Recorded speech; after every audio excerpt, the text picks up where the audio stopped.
Okay, today I'm at Independence Park, Independence Plaza, Cebu City. I'm right outside the old original fort walls of Fort San Pedro. Again, I'm make another comment that it's Sunday and it's real easy to get around downtown on Sundays. So I want to try to take advantage of that downtown time and get over here to Fort San Pedro for you. What I understand is Fort San Pedro is the oldest fort in the Philippines, the first fort, or maybe the oldest one that was ever done in the Philippines. It looks like it's gone through a couple of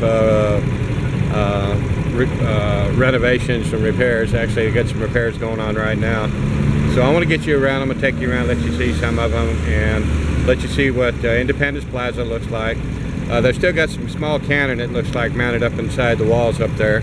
And let me show you what that looks like from the outside. This is looks like a turret up here, a gun turret or gun emplacement where they would peek through those holes in the old days. In the top of the round dome there, you can see them. And then a little further on, you've got the little cannon in that hole.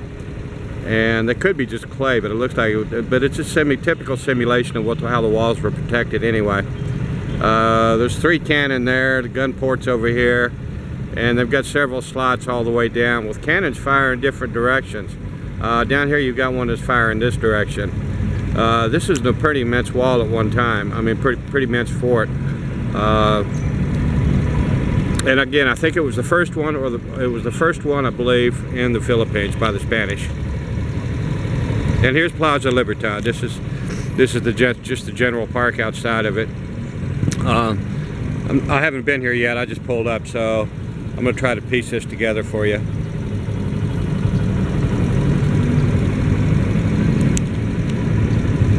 Fort San Pedro. Well, we've got a little dancing exhibition going on by a couple of Filipino boys. I can read the sign that this fort was first built in 1552. Let's see.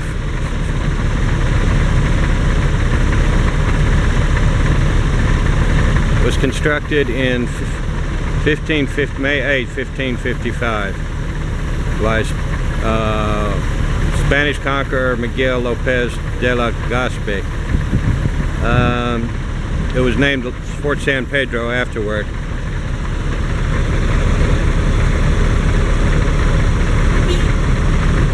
And then it was remodified in 1738 to be a lot stronger. And let me take you down here a little further. Okay, I'm on the back side of the fort, or actually be on the south side of the fort. And here, looks like they've got these nets set up and bamboo scaffolding set up all the way around. They're doing major restoration right now. I bet with it being this close to the salt water that they're going to be doing this for a long time. First originally built in 1555. And that looks like an original cannon up there.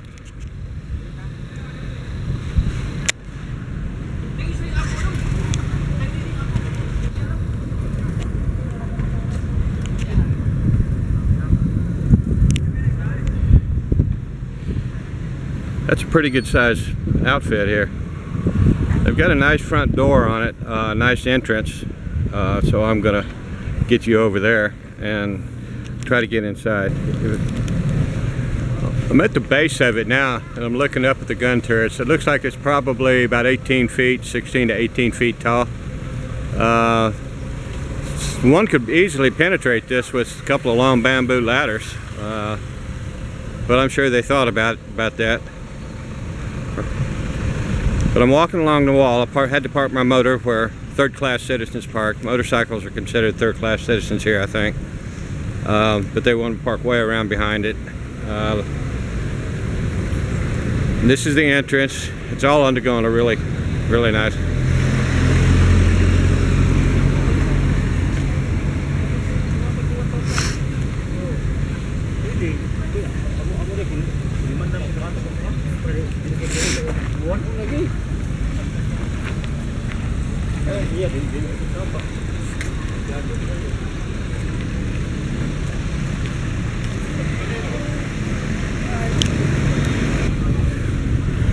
Well, I wish that they didn't have all this construction going on, give you a better idea what it looked like from the front, but it's a pretty massive wall, a pretty massive structure, and pretty impressive. The sign on the fort actually says 1565 instead of 55, but that's still a long time ago.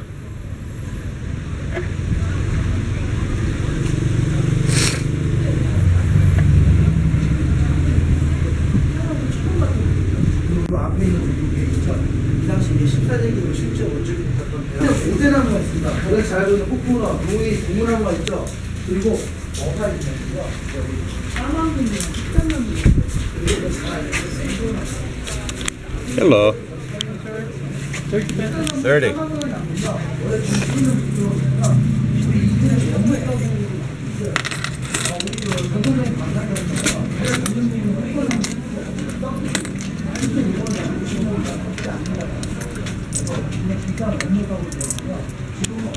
Okay, I'm inside Fort San Pedro now. I had a 30 peso entrance fee. You notice the looked like a Korean or Japanese instructor on the inside. I think he's probably Korean. Korean trained in the history of Cebu City because he was speaking fluently with the Koreans coming in. I'm on the back side of the main structure, and it looks like the inside was burned out. I'm not even going to try to zoom in on that. It could be from the old wood. They a lot of times would take oil and soak their framing materials and lumber with oil to termite proof it. Unfortunately, it does make for a very hot fire. Now, looking at the structure of the building here, look at the cornerstones and the brickwork. I'm seeing about 15, 12, 13 feet at the base, and with the structure here and over here, I'm seeing it about 9 or 10 feet across, making for some pretty heavy walls. Hello.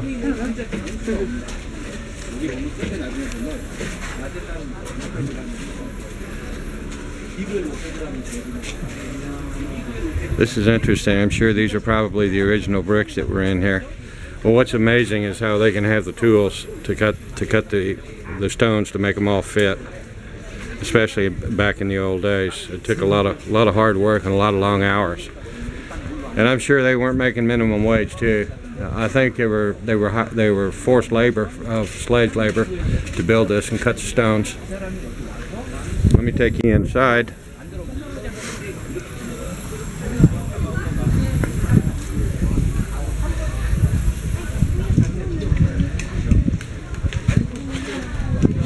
You can see the stonework in the back. This is actually going to be the front wall.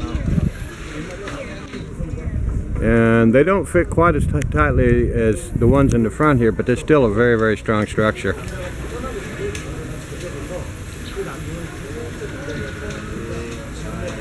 But it's interesting how they've taken the walls and made them thicker at the bottom, tapered outward. They do this in the front and in the back.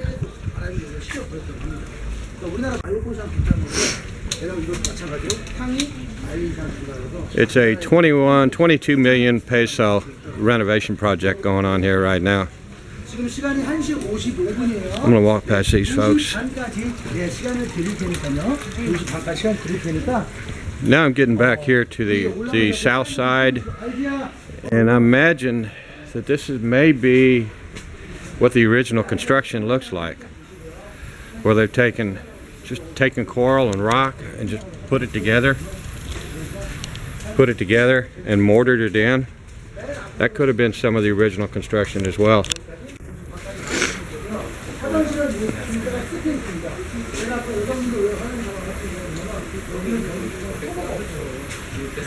And looking at this could have been the original kitchen.